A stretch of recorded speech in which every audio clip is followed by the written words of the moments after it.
बिस्मिल्लाहिर्रहमानिर्रहीम, अस्सलामुअलैकुम। Welcome back to my channel cook with me 48। आज हम बनाने जा रहे हैं द फेमस डिलीशियस दम का गोश्त। ये गोश्त दिखने में जितना मज़ेदार लग रहा है, खाने में उतना ही टेस्टफुल होता है कि आपके घर वाले आपसे बार बार फरमाइश करके बनवाएंगे। चलिए स्टार्ट करते हैं। आपने रेसिपी को स्टेप बाय स्टेप फॉलो करना है ताकि कोई स्टेप मिस ना हो जाए। इसके लिए मैंने 1 केजी गोश्त लिया है। गोश्त मैंने विद बोन यानी हड्डी के साथ लिया है। एक बाउल में वॉश करके रख लेंगे। अब आते हैं हम इसके खड़े मसालों की तरफ, जो हम ग्राइंड करके उसका एक पेस्ट बना लेंगे। चलिए मैं आपको 1 बाय 1 खड़े मसालों के बारे में बताती हूँ। इसके लिए मैंने ले लिया है 1 टेबल स्पून ज़ीरा,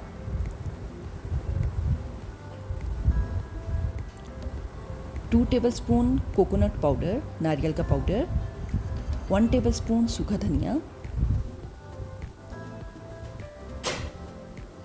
1 जावित्री, 2 सब्ज़ इलायची, 2 के करीब दालचीनी की स्टिक, सिनेमन स्टिक, 1 बादियान का फूल, 4 लौंग और 4 के करीब बादाम ले लिए हैं। हरे मसाले में थोड़ा सा सब्ज़ धनिया, थोड़े से पुदीने के पत्ते और 3 के करीब सब्ज़ मिर्च ले ली है। सारे मसालों को 1 बाय 1 ग्राइंडर में डाल लेंगे। सूखा धनिया, ज़ीरा, जावित्री, बादियान का फूल और सिनेमन स्टिक,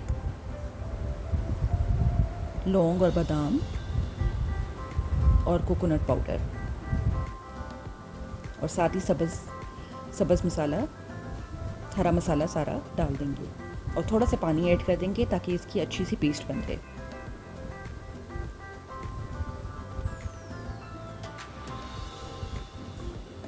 थोड़ा सा पानी डाल के ग्राइंड कर लेंगे।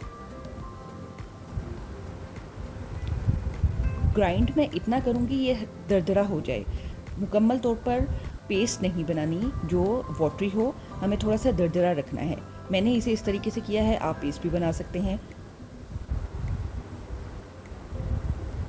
खड़े मसालों का पेस्ट मेरा तैयार हो गया है, सब्ज़ मसाले का और खड़े मसाले का।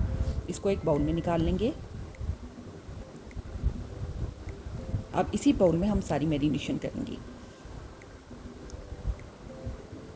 सारी चीज़ों को स्टेप बाय स्टेप देखिएगा मैं क्या क्या ऐड कर रही हूँ ताकि कोई चीज़ आपसे स्किप ना हो जाए। 1 कप योगर्ट, दही, और इसमें हम मीट को ऐड कर लेंगे अपने, जो कि मैंने 1 केजी विद बोन लिया है। मीट को ऐड कर लेंगे। अब हम अपने बाकी स्पाइसेस ऐड करेंगे। 1 टेबलस्पून के करीब मैंने कचरी पाउडर लिया है, जो कि गोश्त को, मीट को गलाने के काम आएगा।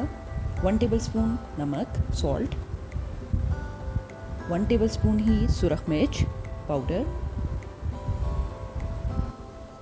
1 टीस्पून के करीब हल्दी पाउडर, कश्मीरी लाल मिर्च ली है मैंने 1 टेबलस्पून। दोनों सुरख लाल मिर्च और कश्मीरी लाल मिर्च 1 टेबलस्पून ली है। अपने स्पाइसेस के हिसाब से अकॉर्डिंग टू योर टेस्ट भी आप ऐड कर सकते हैं। 2 से 3 टेबलस्पून के करीब मैंने क्रीम ली है, जो कि आपके गोश्त को और फ्लेवरफुल और यमी बना देगी। और साथ ही मैंने अदरक लहसुन का पेस्ट, जो कि 1 टेबलस्पून था, वो डाल दिया है। और बटर मैंने हाफ़ टेबलस्पून के करीब लिया है। बटर ऐड किया है, आप इसकी जगह घी भी ऐड कर सकते हैं। मैंने फ्लेवर के लिए बटर ऐड किया है और साथ ही तकरीबन हाफ़ कप के करीब ऑयल डाल लिया है। इसको अच्छे तरीके से मिक्स कर लेंगे। अच्छे तरीके से गोश्त को मैरिनेट कर दें, मिक्स कर लें और तकरीबन इसे हम 1 से 2 घंटे के लिए छोड़ देंगे। आप इस मिक्सचर को ओवरनाइट भी रख सकते हैं। अब हम एक पैन ले लेंगे। पैन में हमने ये सारा मिक्सचर अपना, जो कि हमारा मैरिनेटेड गोश्त था वो हमने डाल लिया है। अच्छा, इसमें मैंने हाफ़ कप के करीब ब्राउन की हुई प्याज डाली थी, जो कि मैंने बारीक कर ली थी, वो डाली थी, और 2 टेबलस्पून के करीब लेमन जूस भी ऐड किया था इस मिक्सचर में, इस मैरिनेशन में। अब इसे अच्छे तरीके से मिक्स कर लेंगे।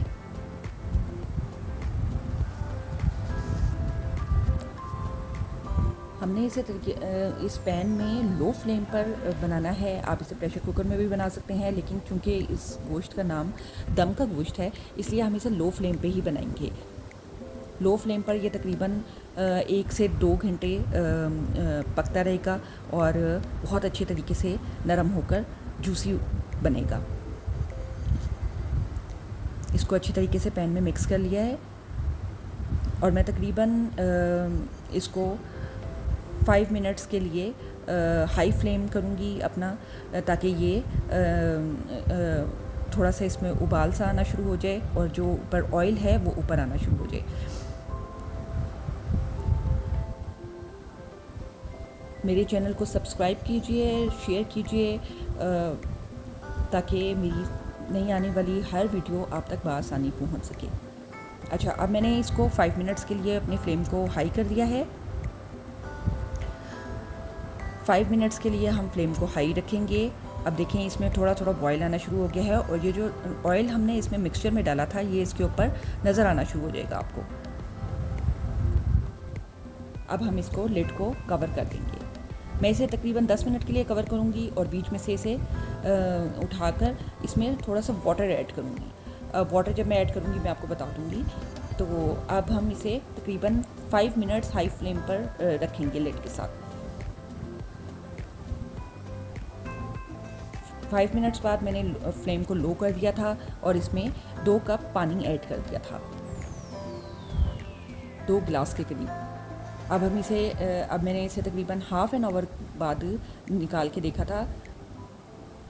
गोश्त टेंडर हो गया था, लेकिन थोड़ी सी कसर अभी इसमें बाकी थी, तो इसलिए मैंने इसे दोबारा लिड के साथ कवर करके रख दिया था। जब आप बीच में से देखते रहते हैं अपनी डिश को, तो आपको अंदाज़ा होता रहता है कि इसमें इसको गलने में कितना टाइम लगेगा। लिड को दोबारा कवर कर दूंगी मैं। अब तकरीबन मेरा गोश्त रेडी हो चुका है। इसको तकरीबन पकने में तकरीबन 2 घंटे लगे हैं और इसे मैंने सब्ज़ धनिया के साथ ऊपर से गार्निश कर दिया है। हमारा दम का गोश्त बिल्कुल रेडी है, जो कि बहुत ही फ्लेवरफुल, बहुत ही मज़ेदार और टेस्टफुल होता है। आप इसे बकरा ईद पर अपने मेहमानों के साथ शेयर कीजिए, अपनी डाइनिंग टेबल को सजाइए इससे। बिलीव मी, आप मुद्दतों इस डिश को याद रखेंगे। आपके खाने वाले भी इस डिश को भूल नहीं पाएंगे।